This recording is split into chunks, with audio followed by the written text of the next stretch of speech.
We're very lucky to have with us two very successful serial entrepreneurs as panelists for this session. But before I introduce the panelists, I would like to introduce the session chair and moderator, Mr. N.R. Panikar, charter member of TiE Kerala and founder and chairman of the Axel Group. Mr. Panikar is one of the leading techno entrepreneurs from Kerala who has made a mark in the Indian IT industry. Axel is a multi-location and multi-service organization operating in over 7 countries. Mr. Panikar is actively involved in many industry associations and professional bodies, including Computer Society of India, Manufacturers Association of Information Technology, NASSCOM, Confederation of Indian Industry, and he's a charter member of TiE. He's also a philanthropist involved in many CSR initiatives. Next, I'd like to introduce Mr. K. Ganesh. Mr. Ganesh is a successful serial entrepreneur with 4 successful greenfield ventures and exits. His last venture, Tutor Vista, which was acquired by US and UK listed education leader Pearson for $213 million. He was among the top 5 nominee for the Economic Times Entrepreneur of the Year 2012 award. His current venture, Portier Medical, aims at providing technology-led home health care services to the Indian consumer. He's actively involved in incubating startups and is a strategic investor, promoter of India-based consumer internet and e-commerce companies like Bluestone.com, BigBasket.com, MustSeeIndia.com, BookAdda.com, Deliver.com, and OnlinePrasad.com. His previous ventures include Marketix, Customer Asset, IT&T, all of which he exited successfully. Aside from founding and successfully growing 4Venture, Mr. Ganesh has worked as the CEO of Wipro Bharati British Telecom, a British telecom joint venture in India, and has held a senior management position in HCL Limited. He has been recognized as one of the iconic entrepreneurs of India, published by National Knowledge Commission, Government of India. He serves as a member of Board of Governors of Indian Institute of Management, Calcutta. Mr. Ganesh is a postgraduate from the Indian Institute of Management, Calcutta, and has a degree in mechanical engineering from Delhi University. Thank you for joining us, sir. We also have with us Mr. Rajiv Madhavan. Mr. Madhavan is also an extremely successful serial entrepreneur. Over a span of 20 years, Mr. Madhavan founded or co-founded and exited 5 successful startups with phenomenal valuations. The most recent, Magma Design Automation, became the 4th largest electronic design automation company in the world under his leadership. Mr. Rajiv served as Magma's Chief Executive Officer and Chairman of the Board of Directors since he co-founded the company in 1997, and he also served as President until 2001. Magma was listed on NASDAQ in 2001 and was ranked as the 2nd fastest growing technology company in 2005 by Forbes. Magma was acquired in February 2012 by Synopsys Incorporated. Prior to founding Magma, he also co-founded and served as president and CEO of Ambit Design Systems Incorporated.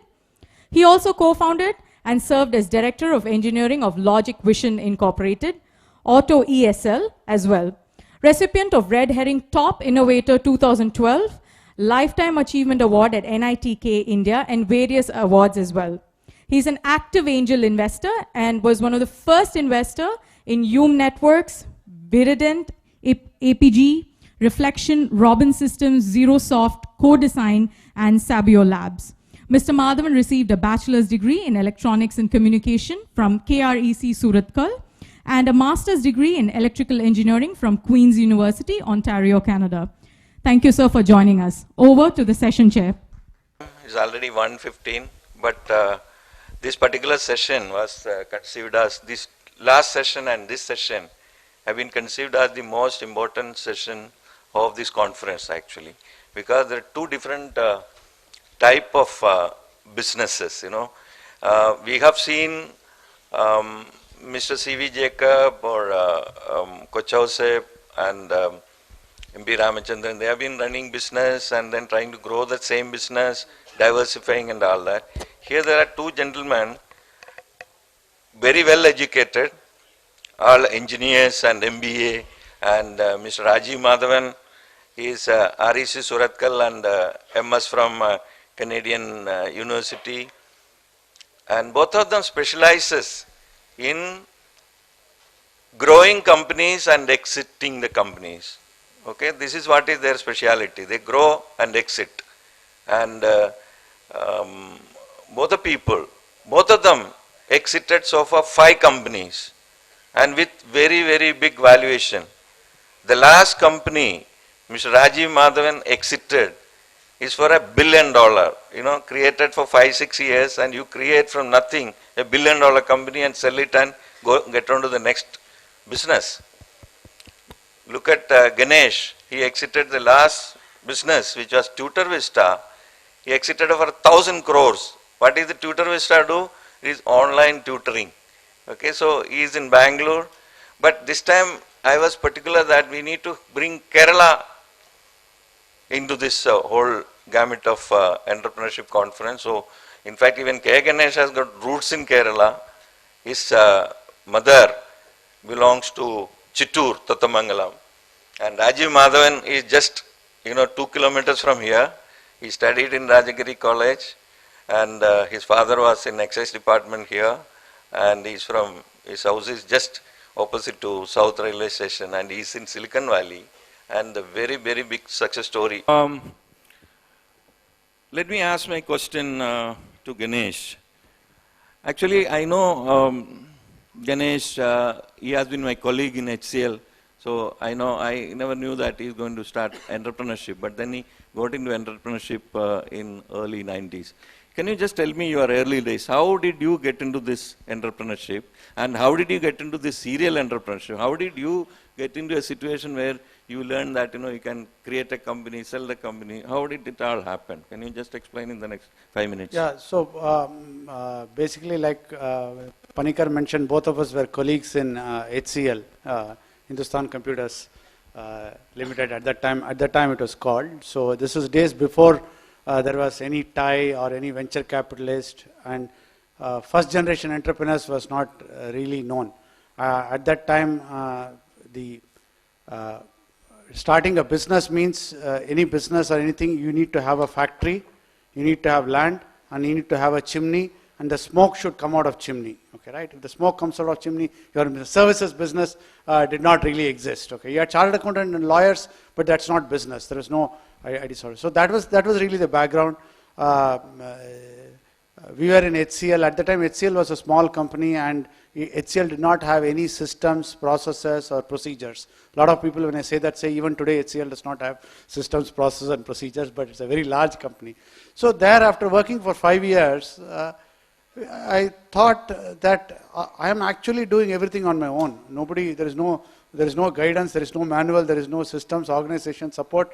If I can do that, why can't I do it on my own? Okay, right? So that's really how it started.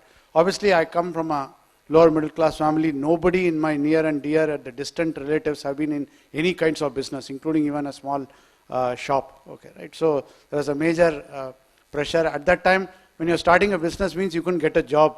Okay, that's why you're starting a business. So there was a lot of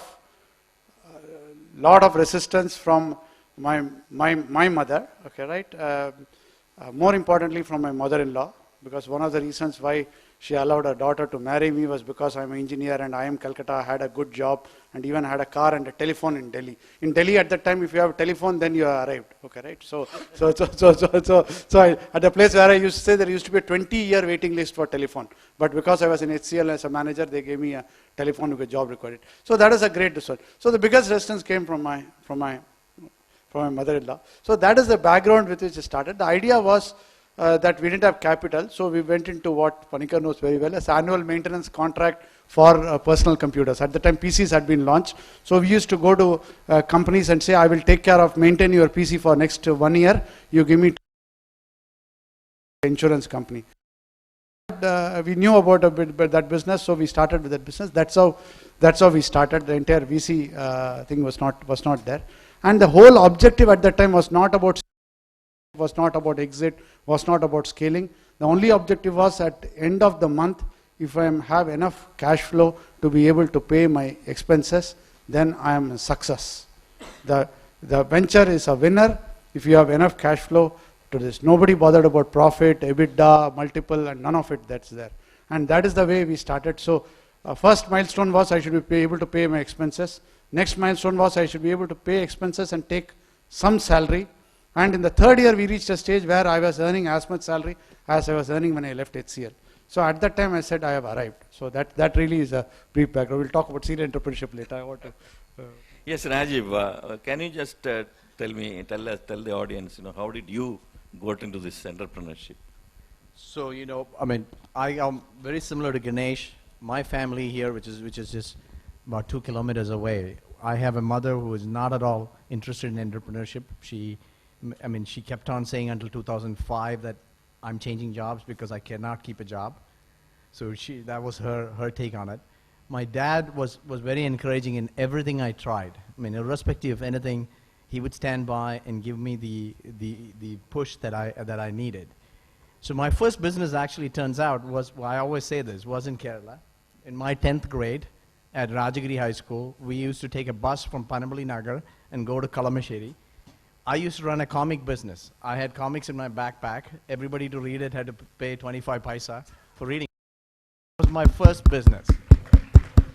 But I got caught by the principal and the fathers at the school, and they suspended me from the bus. I got caned in front of everybody. This is how entrepreneurship was being welcomed in Kerala, right?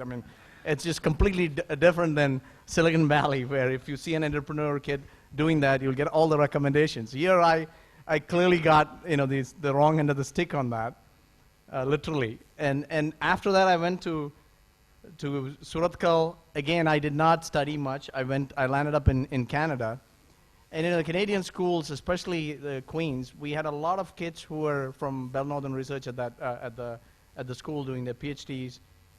And they had the tendency to ask a lot of questions, and it completely changed me. The grad experience that I had, where from being just a recipient of education to being able to ask questions, was a phenomenal change that I felt in my life.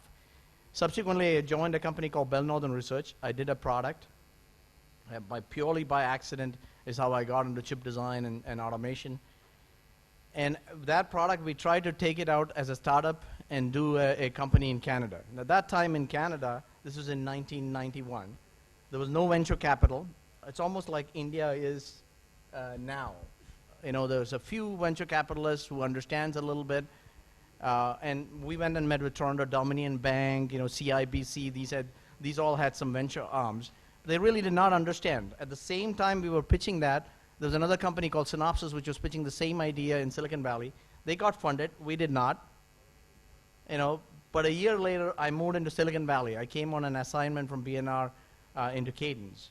And I worked on a product, and the GM for Cadence, we were flying to a customer called Harris Semiconductor in Florida. On the plane, he had a little bit of too much wine. He invited me to first class. I sat next to him. He's the founder of Cadence. And I asked him, so what did you do wrong in Cadence? He said, this new product I'm working on, and I'm the main architect of the product. I should have done it as a startup. I'm looking at him and going, why am I here? Startup. So the next month, I quit my job.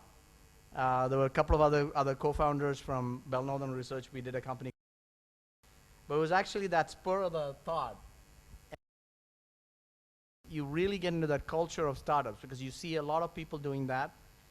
And literally, I had no idea what a startup meant. I had no business experience. I could write software. I knew everything about chip design, a lot of chip design ideas. And I went and did that, and it was a very big experience, right? From level 0 on, it was just climbing the ladder and learning through every step of the way. I will talk about all the other experiences, but I really did not think I'm a serial entrepreneur. When I do one, I'm doing that. I love it with all the passions, and I don't actually build it for selling it. I build it for creating value. If the right price and the right buyer comes in, well, we may sell, may not sell. But that's always been my mantra in which I've operated all the companies. Thank you, Rajiv. I think both of you, I'm asking both of you this thing. Rajiv has been in the high-tech Rajiv has been building software for designing chips. And he stayed with this chip design software. He improved. First company, he created some software. Second company, he created another type of software. It was accelerators and stuff like that. But he stayed course in that kind of technology and all that. Ganesh, you had started third-party maintenance company, which I also started in after 1 year of you starting a business. And then you went on to create what is called customerasset.com, right? That is the company. That was a call center company. The first call center company in India was set up by Ganesh and Meena. His wife is also an entrepreneur. And then you went on to create Marketix. That was an analytics company in big data. Then you created what is called Tutor Vista. It's totally different. So you keep on, you created different type of companies. So how you are able to move from one type of business to another type of business? How you have been able to change? Another question I want to know, is there no emotions? You know, I've been running Axel 22 years. I'm not able to exit. Still I am stapled with that company. Over here so many people are like that. But how is that, you are able to think that exit and then go forward and take different line? What is that is motivating you like this? Okay, it's a very good question in terms of unlike many others, I don't come with any deep, very specific domain knowledge. I'm a mechanical engineer. My first job was in Tata Motors, Jamshedpur on the shop floor. Then I did management, and so because I lack any specific domain expertise, it's easy for me to move from one to the other. Okay, right? Because I'm not an expert on anything. Okay, right? So one way to look at it is it doesn't hold me back because I'm as much of an educationist as a medical practitioner to a call center expert to a computer maintenance. So I'm a mechanical engineer, so I have nothing to do with computers. So I think, but more seriously, the way the only common theme, all of them have had some element of technology used for disrupting an existing business model.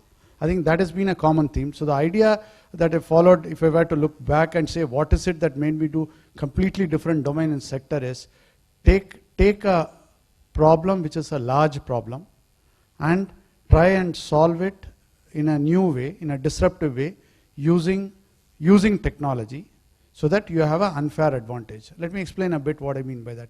See, if I were to tomorrow to start a IT services company or even a maintenance company, right from day one, everybody, the media, venture capitalists, investors, employees, everybody will start comparing me on day one with Infosys and Wipro. Oh my God, Infosys and Wipro is doing this. Their per person productivity is so much, their revenue is so much, your revenue is so much. So they will kill me just by comparison right from day one. Okay, right? Similarly, if we were to start an IT maintenance services company or system integration company, they will compare me with Axel Frontline right from day one. Okay, right? Oh, Panikkar is doing this. You are here. Why are you not there? And all that stuff. Whereas one of the advantages of getting into open greenfield areas, okay, which there is no competition. So what it does two things. One is it gives me a long rope and gives me a lot of freedom to make mistakes, stupid mistakes, learn on the job, because there is no comparison. Like Panikkar mentioned, customer asset, now it is listed in India as first source. ICICI acquired it and called it ICICI OneSource. This is a first source. Because it is one of the leaders, there is no really benchmark metrics in competition. Second thing it also does is, it gives you an unfair advantage to create a very high valuation. Okay, you can create a lot of value by being a category leader because there is no competition. Okay, people pay a lot of premium if you are not an also ran in an existing category. So I have purposefully chosen different areas where it's a large problem to solve. There is no category leader. I can use technology to come in and disrupt. Take Tutor Vista for example. Even today there is no competition to Tutor Vista. After 7 years I have started, and 2 years after we have sold that business. We have teachers across India, 2,000 teachers working from home, teaching 20,000 students in the US, working from their home, online, on the internet, live, one-on-one. Okay, right? There is no next company there. So that I think has been a common theme. The next part is a very emotional question. Okay, right? So saying that you start entrepreneurs by nature are very passionate, they give their heart and soul and hard work to start a business, then how does it feel like to sell it and get out? Okay, right? Now that's this is the most often asked question of me in most of the forum, because in India, entrepreneurship is rare, serial entrepreneurship is even rarer. So there are multiple ways to answer it. If the question is, do I get up in the night and wake up and think sometimes, oh my God, why did I sell the business? I should not have sold the business. I should have held on to it. If that thought comes, yes, sometimes it does come. Do I regret sometimes? I sit up and regret sometimes. Yes, yes, I do. Okay, right. So it is a lot of emotion definitely involved there. But the way I look at it is like any life cycle. Okay, right. There are times. Or let me give another example. It's almost like having a daughter. I'm a Tamilian Brahmin Iyer, okay, right? It's like almost having a daughter in a Tambram Iyer, okay, right? A daughter grows up, after she reaches a certain age, you get her married. When she gets married, she changes her name, she changes her gotra, she goes to a different community, but she doesn't stop from her being your daughter. She will always be your daughter. But what is right for the daughter? Is it right for the daughter because it's your daughter that you keep her at home? Don't allow her to marry, don't allow her to carry your name. She stays with you. Is that what is good for the daughter? The answer is no. So that's the way I look at it, each of the companies. I was the founder. It grew to a particular stage. Beyond a stage, for the betterment of the company, for the employees, for the investors, even for my own organization, it requires different kind of owner, different kind of management, different kind of life to go on. Okay, right? So that is really, it doesn't mean married and all this happens, you don't feel a twinge of sadness. Okay, right? So that is always there. But I'm still a founder. There are a lot of times it manifests in a different way. When you walk into a same office which I had started and which from the first room I had started, now I have to stand at the reception and enter the register as a visitor and get a pass to enter the same office. Okay, right? Does it hurt you somewhere that this is what is happening? It does hurt you, but I do it because that's the process that you need to do. So it is a very emotional decision. The other way in terms of business model to look at it is, look at it like a farming community. Okay, right? You have people who run nursery. What do? Their job is to plant a seed, make it into a small sapling, and then sell it as a sapling. There are other people who buy the sapling and take it into a plant. There are other people who buy the plant and make an orchard, and over the next 25 years they will harvest the fruit from the orchard and sell it. These are distinct different business model. I am in the nursery business model. Okay, right? I want to do that because there are better people who can run it as better as orchards. All of those 4 companies are doing much better than what they were doing. They have grown compared to the time when I exited because they have better capital, better owners, better managers to do it. My job is being a nursery owner, is not to be an orchard owner. Thank you. Rajiv, I have a question. I have read somewhere saying that you have mobilized up to $120 million in venture capital in your companies. Or what is your experience and how you mobilize all these monies? So it's very interesting, right? I mean, my first company, Logic Vision, we thought it'll be very easy to raise funding. I left and there were 2 other colleagues of mine from Bell Northern Research who came along. We started in Silicon Valley. Literally for a year, we could not find one customer in our one investor. So all of us went without any payroll. All 3 of us had no money in terms of salaries. And all of us put whatever was some sort of our life savings into it. We actually worked on it, and we had no money. Towards the end of the year 1, I mean, Apple was my first customer. Once we got my first check, we actually got $1 million from a venture capitalist. The second company, Ambit, which actually, it's very, very interesting. I mean, Ganesh's experience is very different than mine. For example, I have done companies where I actually take on the gorilla, the biggest giant Godzilla in the space. At that time was a company called Synopsys. And as I told you, I know at BNR, I wanted to do the same thing as Synopsys. And 6 years later, I was, at Logic Vision, I had customers who were using my software with their software. I looked at it and I said, I can beat this tool quite a bit. It takes anybody making a chip design 10 days, and they are not sure that the result is right. And I felt I could beat them head on. and I created a company. There were 8 of us, and that was Ambit Design Systems. We went against the gorilla. I mean, it was David versus Goliath to the extreme. We were 8 people. They were 3,000 people. We took them on. It was all pure execution. The first customer was right outside the Synopsys building, a company called ATI Semiconductor. We were walking in there. They would see us coming in. They would put their entire army behind it. We had the better algorithms, and we would beat them. We would do it in an hour, 2 hours, what would take them 10 days to do. And the question is very simple. If you're doing this 100 times, your chip would take a lot of time to make the chip. We would do it in 100 hours or 200 hours. So it was a drastically different approach. We actually put billboards in Silicon Valley right outside Synopsys. You know, if you had used Magma, you could have been home by now. Right. If you had used Ambit. And that's how direct we were. It was complete guerrilla-style marketing. We were out there hitting them left and right. And literally the first year we created the product. Second year we had 13 million in revenue. Third year we were on a ramp to 40 million. We got acquired. And we had no intention of selling. And this is a company where I had no VCs.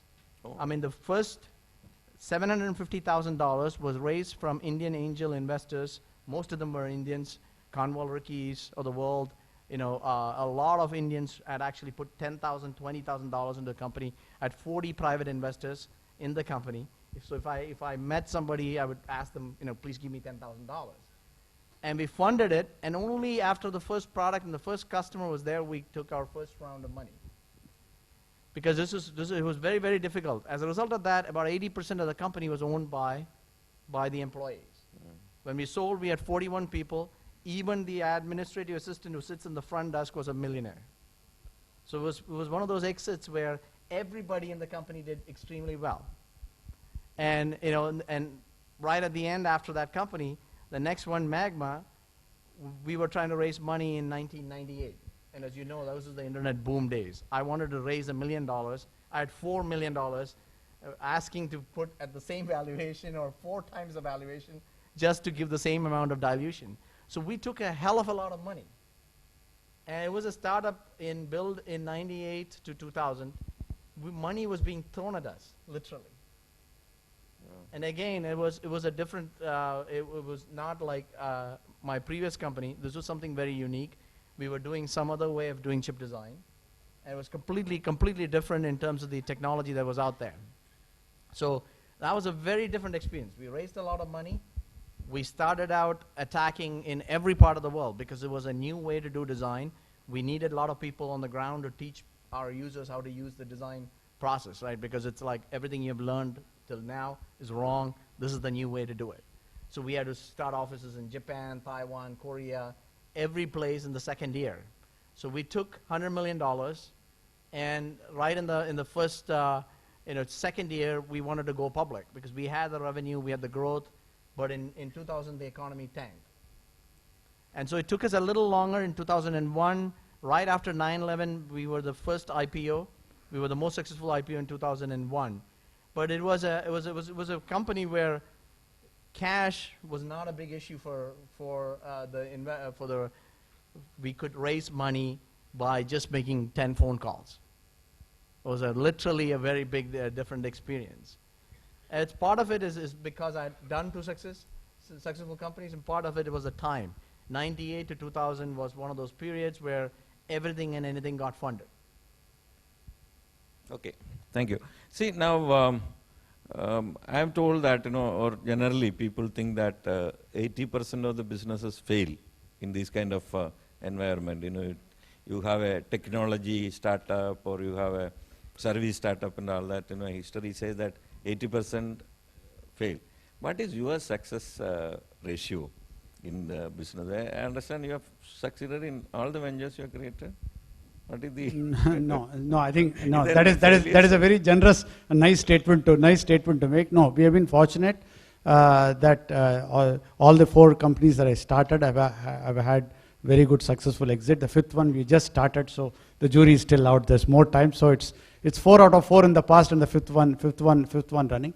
No, I think we have been extremely lucky. The statistics 95% of venture funded companies don't get a great exit, okay, right? And that's only for venture funded companies. So I always say to be an entrepreneur, you need two things, okay, right? One is you need a lot of passion. All of us know that, okay, right? You need to be passionate. Two, you also need to be stupid, okay, right? Stupid because at 95% failure rate, nobody will bet. If all of us are given odds of 95%, we will not do it. But we still go ahead and do it because each one of us think that we will be in that 5%. I mean, so if you ask me what is the secret, there is really no secret. Lots and lots of luck is one. But some of the basic core principle which I believe in, and I really don't know, I have not retrofitted, is that the reason for the success or not, is every business has certain very critical requirement to succeed. And if you're going to start a business and want to give it a very high probability of success, just ensure that those critical 1-2 elements are already there. Otherwise, don't start the business. Let me give an example. When we started TutorVista as a first consumer internet company from India for the US market, okay, right?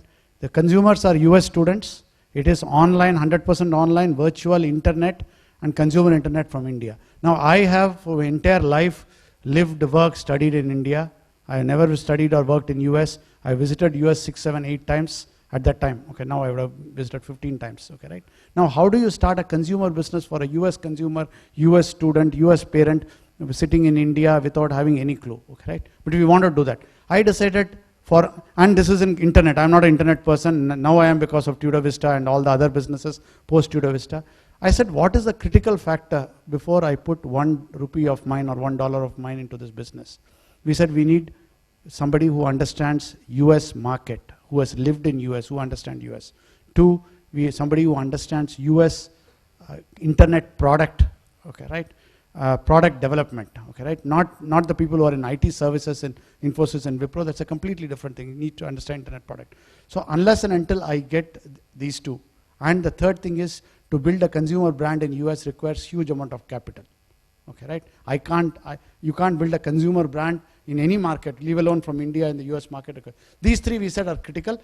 If I gave myself 6 months to do these three. If I can get these three elements, I will do the business. Otherwise, I will look for some other business to do. So we did not start till the time it this. I was fortunate to get a couple of people as co-founders right at the beginning. People who have been in US, who understand consumer internet marketing, internet technology, and that to be able to start. Similarly, we were able to get Sequoia Capital, one of the top venture capital firm, to put in $2 million. That $2 million is important. Also, the Sequoia Capital name is important. Okay, right? And if we didn't have these two to start, so one formula is determine what it is. It could be capital, it could be particular domain expertise, it could be access to wrong market. Okay, sorry, access to certain resources which you don't have. But without that, don't start. If you have those critical things done, your chances can go up dramatically. So that's a short answer. I will continue with one more question. See, you made all the money, right? You sold a company, made big money, and then you are starting another 6 companies. So, too many companies you are starting. But I was reading that you are getting VC funding again for your company. You have a lot of money. Now, why you are not putting money into your company? No, that's a good question. VCs also asked me the same. Same question. In Portia, which is our home healthcare company, which we started just now, it's a startup. We raised 48 crores. Now, to raise 48 crores for a minority stake values the company. It's not public, but you can very well imagine what's the valuation of the company. So obviously, could I have put? Yes, I could have put. They asked it. So I don't think VCs are there, but I'll ask you. I raise money from VCs because I can. Okay, right? That's as simple as that. Okay, at a good valuation, you can raise money. You raise money. 1, 2. I think the VC money gives a lot of things for me. It also puts me under pressure to perform. All of us need some amount of pressure or some amount of push to be able to perform. You take money from VC, they want to exit in 5-6 years, you have to grow the business, that automatically puts it.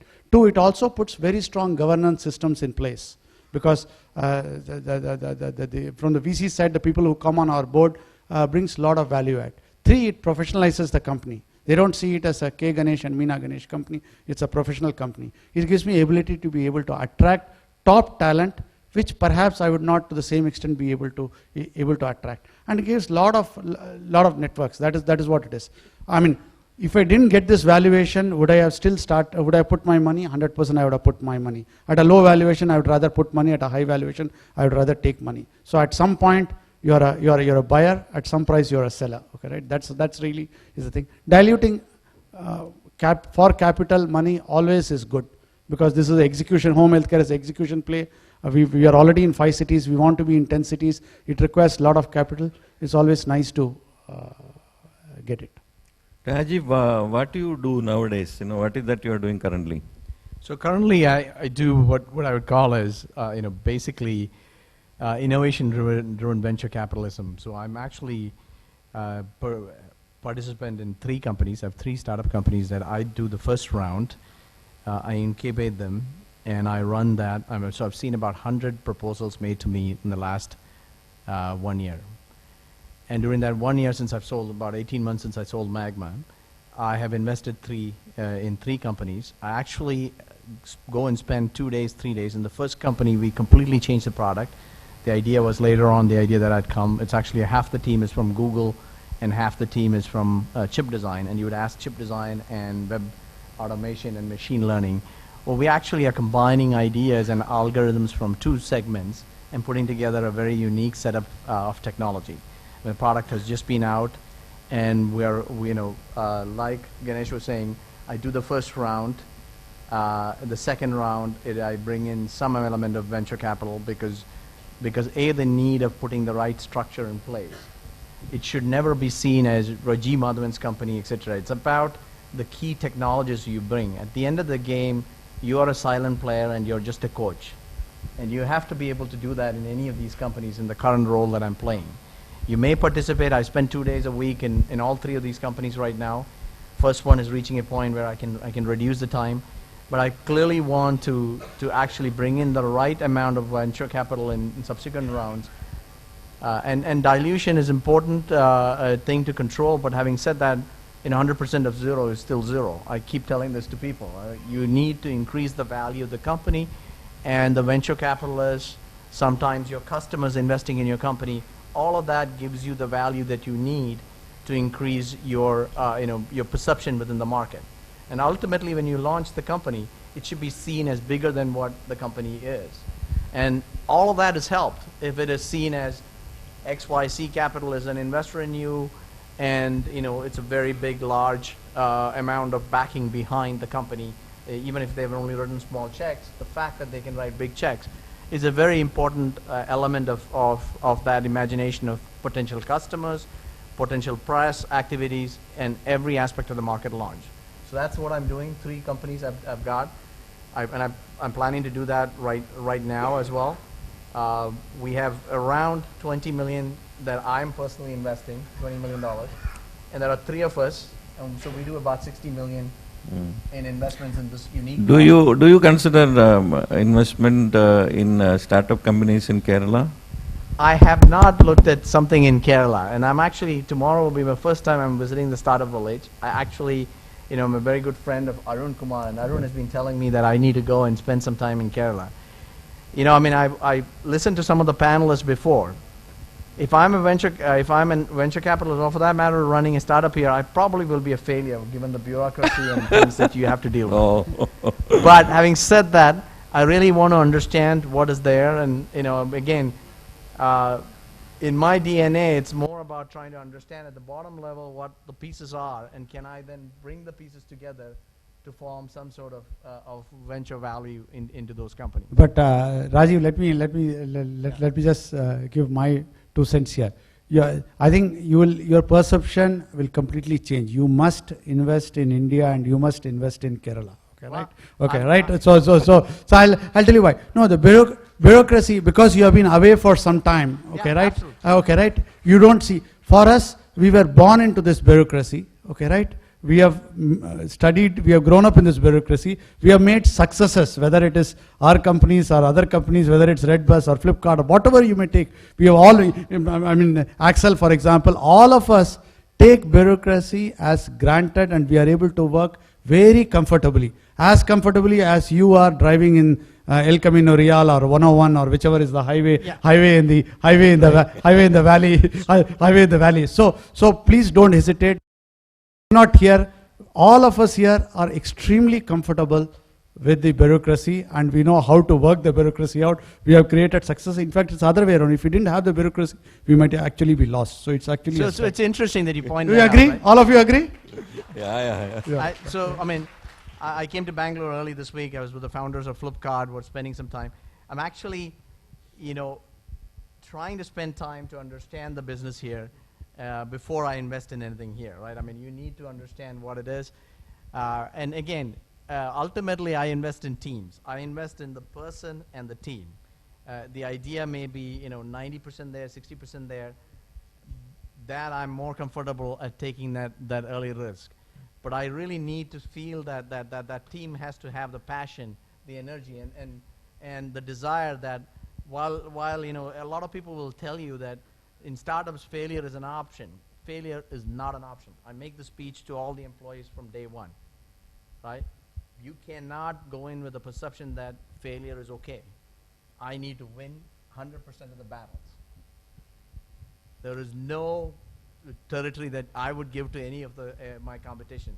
You have to exude that confidence. You have to have that passion, and I look for that. And Ganesh is right. I'm spending some time here, and I hope to get to look at investing in companies here. So we have two successful entrepreneurs with a lot of money with them. They will look at, actually, they are not coming here to invest, but definitely Ganesh is available on a site called growthstory.in. So you can visit the site, and he is interested in, he will look at ideas, he will look at investments. And Rajiv Madhavan is available on the web, always, and he is anyway visiting Startup Village.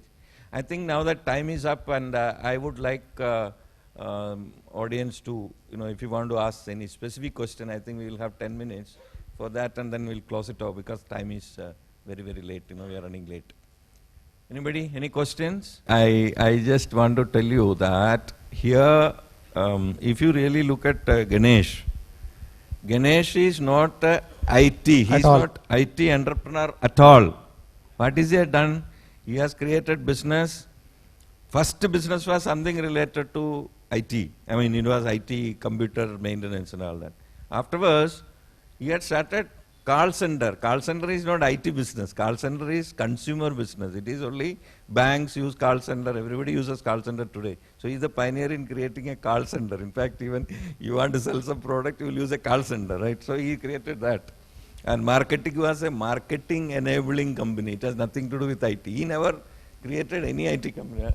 Correct. Yeah. And because I'm not a really IT person, our Big Basket delivers 4,000 grocery orders, right from rice to soaps to your house using vans. Okay, right? So it's a full retail stuff. But I'm no specific. But all my investments are in India, so I'm across India. Yeah, questions? Yeah. Good afternoon. My name is Bhashwati Bhattacharya. I'm a physician. There are a couple of differences between East and West, and one of them is that in India we believe in the Vedic lifestyle, at least some people do, and in the philosophy of life there's one group of people who just believe in consumers and comfort and materialism, and there's another group of people that believe in making society better. So how do we take this idea, the ideas that both of you have, and you've been very successful, and invest in the social capital, the human capital, and making people better, making life better for people, not in terms of comfort, but making their souls and their minds better. And I'm thinking of the adage, health is wealth. How do we invest in our youth so that they are better human beings, so that what they do as part of their lives inspires them to just be better? Have you thought about that component when you're building your businesses, or is it simply about just whatever takes your fancy? Thank you. Actually, I want to actually point some things on that, right? Right from the first exit I've had, I have actually been a big contributor in giving a whole bunch of activity. When AIF, which is an American India Foundation, invested in Kerala 5 first schools on digital learning, it was me who did that one. I have subsequently done a number of things like Akshaya Patra, and I think it's our responsibility of anybody in being able to do. Akshaya Patra is something that I've actually spent a lot of time, a lot of effort. I am part of the Silicon Valley chapter, the 2 people running the Silicon Valley chapter. I spend a lot of time raising capital for that. There's an India Community Center in the Bay Area. You may be very surprised to know this, right? India, and Indians in Silicon Valley, while 90% are rich, there is still 10% who are actually cannot afford healthcare, cannot afford a lot of things. And it's very sad because we have people who are the wealthiest Indians on one side of the roof, and you have people in that same society not being able to do. I'm part of the board in the India Community Center. We do a lot of work in that area. Foundation for Excellence, again, I'm the second biggest contributor on that. So I firmly believe that you have to give back. And I'm trying to get my kids to participate in that. Though they don't, they are all on the high school side of things, it's very difficult for them to understand some of that. But I think, this is something that we in India and we Indians abroad are now beginning to embrace quite a bit. I'm seeing a lot of activity beginning in India. But this is something that we collectively, we as the successful Thai entrepreneurs, successful Thai charter members, we need to do our part. And it's not just the, do your duty and things will do well. And you need to do that. And it's got to come within that. I firmly believe in that.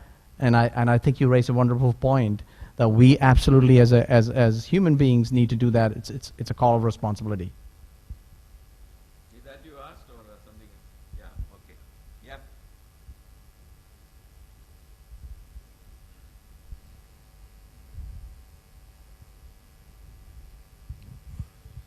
Ganesh, earlier you spoke about moving into greenfield areas and starting business in uncharted territory.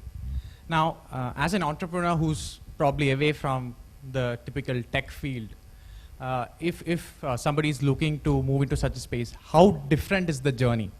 In terms of, if it's a typical IT or a technology startup, you have these accelerator programs going in. There is a reasonably well-evolved ecosystem around funding, around scaling up. Now, for a radically different idea, how different is the journey? No, so I think you raised a very valid point. Typically, when you look at Silicon Valley or you look at India and the VCs, there is lot of IT orientation. Okay, right? I'm not saying it's right or wrong. If you ask them why is it, they say that is what is scalable, that's what will give them exit, and ultimately they are there only to invest and get a return, which is very difficult to exit if it doesn't scale, and for scaling IT is, that's their logic. But quickly to answer to your point, look at it is not that IT is the only one. There are specialist venture capital who do non-IT related stuff. If it's infrastructure, you have people like ILFS. There are a lot of specialist investors, venture capitalist, PE firm who are focused on non-IT. My advice to you is don't go after the typical IT venture capitalists because they will say no to you. Okay, right? There are others who are there. Is it difficult? It is difficult because you will find in terms of number, the percentages are there. But on the other hand, the requirement for capital also will be different. Maybe you should go more for institutional financing rather than a venture capital per se. That's a typical type of risk. So there are good solutions available outside traditional venture capital, including other forms of financing, and even venture capital who's focused on other sectors. So the question is very valid, but fortunately people are seeing nice exits in non-IT stuff, whether it's the latest Just Dial IPO that you have seen. Okay, right? For example, so all of this makes them invest, whether it's clean energy, whether it's the power sector, infrastructure sector, there are enough people available. Panikkar, you want to answer that question, add to that in terms of... No, I think in India, there is no problem. Any sector you get investment. In fact, TVS investment, I think he has not even in... TVS Capital has not really invested in any IT. They have been investing in Pissa, they have been investing in eye care, cleaning companies, lot of, simple facility management companies, cleaning buildings, command such a big valuation today because there is a huge opportunity. So every area in India is an opportunity, like somebody was telling earlier. So there are investors available, not necessarily IT, that is, I'm also answering to Mr. Shivadas Menon, because there are a lot of investors today investing in, even agriculture is a good area where investors are looking at. I think even in Silicon Valley, for example, I mean, those IT investors, they're trying to look at how technology changes any of these areas. So when you're actually bringing in technology to get something efficient, you clearly can raise funding. I mean, there are companies who are doing washing machines with basically where they fold themselves, the clothes, right? It's a great problem that all of us have. Companies from Israel, which has got funded by probably some of the best tech companies, right? There are, just like microwave ovens, the next set of technology in cooking. So all of those where you're bringing in technology, and IT is the wrong word in some sense, technology into applications that are not technology but making them more efficient, your chances of getting funding by the traditional venture firms today are pretty high. In fact, I just want to add to this once again, there are this article interview by Vinod Khosla. He was making a revelation, 1 kg of red meat is happening because of 6,000 kg liters of water and that much amount of food. That is what cattle consume to create 1 kg of red meat. So any technology which can reduce the consumption, any technology will bring an alternative to this meat. That is the kind of research going on. So technology is required, but then we don't have water, we need protein. So there is a lot more of all these things are happening, whether it is energy or anything. So these are all gets, all this funding and all that. Okay, last question, I think.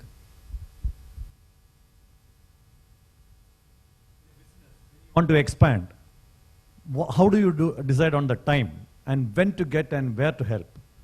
Where to get the help? For example, I'll tell you, my business is basically into slimming by lifestyle modification, reasonably doing well in my state. Suppose I want to expand into a different state or a different country. Is it better that you do it yourself in the outside or you get the strategic help, which you suggest? No. I mean, I think it is. It varies from what is the in business. What is that? What is your USP? Mine is USP is actually I help overweight people to achieve their dream body by pure lifestyle modification, and have a program. A success rate is 97% purely by lifestyle modification. Yeah. So I'm doing very well in this state, but suppose I want to expand. That is, yeah. See, there are a few ways of looking at it. One is, if it is a successful model, you should talk to a VC first thing. You want to expand, so you need money. You see, in fact, what is happening is that many successful ventures fail. There is another section tomorrow, why businesses are failing. So probably that will come up there. But you must be doing a very, very good business in a state like Kerala. But if you don't have the enough of ammunition to go and grow it all over India, you will fail. There are a classic example of many industry, where they went to expand and they fail miserably, like Paramount Airways. They used to run a very good feeder airline in South. But suddenly they expanded, collapsed. So expansion can be a very, very bad thing also. You need, capital, enough of capital. That means it is better to de-risk by getting a venture capital he will subscribe. If he is willing to subscribe to your idea, and this particular subject you are talking is a very interesting subject for a VC today. They will put money if it is genuinely, really, really attractive proposition. Use that money, and then you can use different routes. One is you go on expanding to different state, maybe start Tamil Nadu and then go on. Otherwise, use a franchise route. Like Domino's Pizza is the largest selling pizza brand in the country. Highly profitable, they make so much of profit, but they are not operating directly at all in this country. In fact, the master franchisee for Domino's is Jubilant Group in Delhi, and they appoint sub-franchisees. Those sub-franchisees appoint other franchisees. So there are ways and means of expanding your business without risking yourself. So franchise model in a successful business, if it is there, go through a franchise route and then go around. So it depends. But if you get like they were saying, no, if there is a VC, then your credibility is established. They will also put certain systems and process and all that. Yeah, So that- and purely from a venture investor perspective, if you come to me and say you want to do that, before you go franchise, you want to test and make sure that you can actually scale. You don't want to go and do 20 places. It's the same example of the airline that Mr. Pardikar was talking about. So if you have to grow, let's say in Tamil Nadu, you need that foot experience in Tamil Nadu. You need the best people there. Expand only to the level of your management team's talent or capability. Don't expand beyond your capabilities. And if once you've shown that capability and document and can learn how to scale it further, then you can try franchises and other things. But you need to make the leap of faith by making your own test on how much can you grow, how much talent do you have within the system to be able to put the processes to actually get there. So thanks so much for listening. Thank Now you, and probably Ganesh, we should talk. yeah, you can talk offline. I think Ganesh has to go to the airport at 2:30, so he can't stay back. So you'll have a quick lunch at that time. You can ask him some questions also. And I think Shruti, you can take care. Thank you. Thank you so much for a very insightful session. I think they gave us a different way of thinking about entrepreneurship. Especially, I love the story of the example of the daughter that you gave. I thought that was very insightful. As a token of our appreciation, I request our session chair to give away mementos to our guests, Mr. Ganesh as well as Mr. Madhavan.